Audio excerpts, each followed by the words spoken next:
একটা কালো সাপ গোয়াল ঘরের দরজার ফাঁক দিয়ে ঢুকে পড়ল। সাপটা গরুর কাছে গিয়ে অদ্ভুত ভাবে ফনা তুলে দাঁড়ালো। তারপর কি হচ্ছে? সাপটি পরিণত হলো একটা নাগিনীতে। পাকানো চুল, শীর্ণ গায়, চোখ দুটো জল জল করছে। ওগো মা, তোমার দুধ একটু দাও না, আমার বাচ্চা যে খুব অসুস্থ, ও তোমার দুধ ছাড়া বাঁচবে না মা। নাগিনী বিড়বিড় করে একটা মন্ত্র বলল এবং গরুটা স্থির হয়ে দাঁড়িয়ে রইল। সুন্দর ভয়ে কাঁপতে কাঁপতে সাহস করে দেখতে লাগলো। এই নাও, আজ একটু বেশি দেবে তো, কাল খুব কম পেয়েছিলাম। ধন্যবাদ।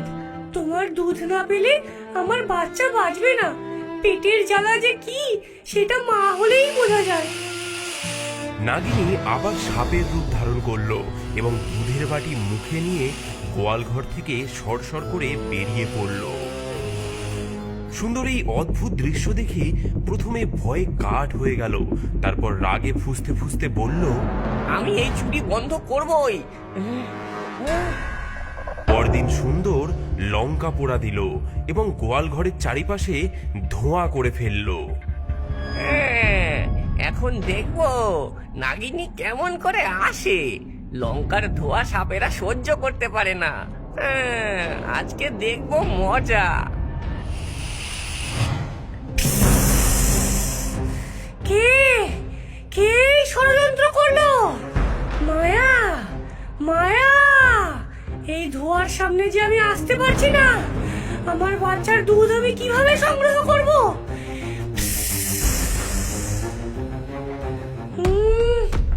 মায়া গো মায়া, শোনো শোনো মোর ডাক, চলে আয়, ছুটে আয়, আমার বাচ্চা যেন দুধ খেতে পায়।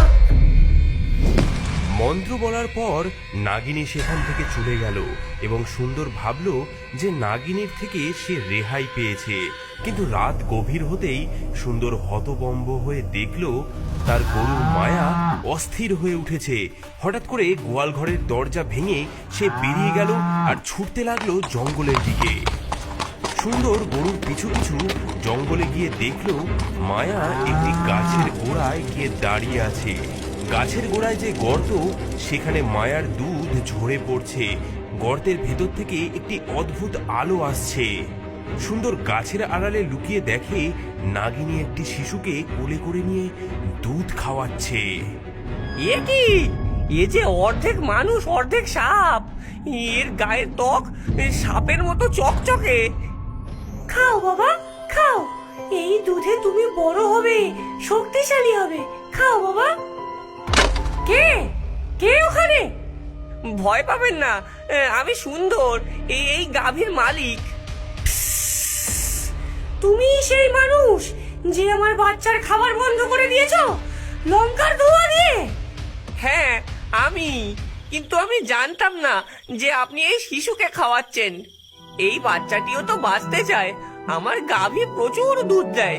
একটু নিলে আমার কি বা যাবে আসবে। আপনি আর চুরি করবেন না, আমি নিজেই আপনাকে দুধ দিয়ে যাব। তুমি আমাকে দুধ দেবে? তুমি জানো না আমি কে? আপনি একজন মা যে তার সন্তানকে বাঁচাতে চান। এর চেয়ে বড় পরিচয় আর কি হতে পারে? পরদিন থেকে সুন্দর একটি বড় বাটি নিয়ে গাছের গোড়ায় যেতে লাগলো। সেখানে সে বাটি ভর্তি দুধ রেখে আসতো। 4 দিন পর যখন সে আবার গেল, দেখলো নাগিনী তার অপেক্ষায় দাঁড়িয়ে আছে। তুমি কেন আমাকে দুধ দিচ্ছ? তোমার কি কোনো স্বার্থ আছে?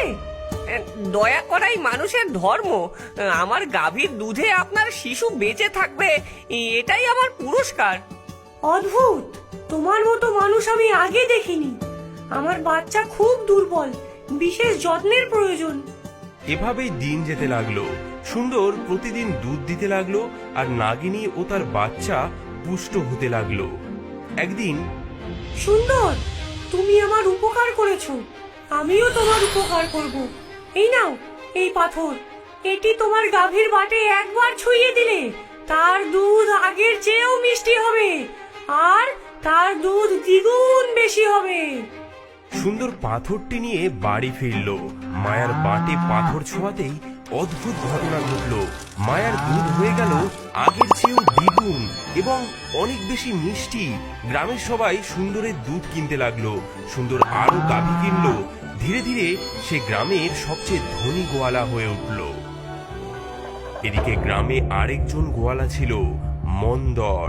তারও ছিল কয়েকটি গাভী, কিন্তু তার দুধ সুন্দরের মতো মিষ্টি ছিল না।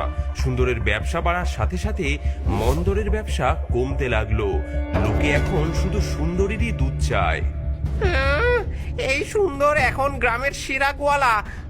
দূর দূর দূর, আমি থাকতে তা হতে দেব না। কি করে হঠাৎ ওর দুধ এত মিষ্টি হলো? কিছু একটা তো ভেজাল আছে ওর মধ্যে। কেমন ফিটপাট জামা কাপড় পরে সেজেছে দেখো। দেখাচ্ছি তোমাকে মজা। এদিকে হিংসায় আমার বুক ফেটে যাচ্ছে। সেদিন সন্ধ্যায় মন্দর সুন্দরকে অনুসরণ করলো। সে দেখলো সুন্দর একটি বড় কলসি নিয়ে জঙ্গলের দিকে যাচ্ছে। মন্দর লুকিয়ে লুকিয়ে তার পিছনে গেল। সে দেখলো সুন্দর বট গাছের গোড়ায় কলসি রাখলো, আর সেখান থেকে বেরিয়ে এলো একটি নাগিনী। হ্যাঁ, এ কি সাপ মানুষ নাগিনী? সুন্দর নাগিনীর সাথে বন্ধুত্ব করেছে।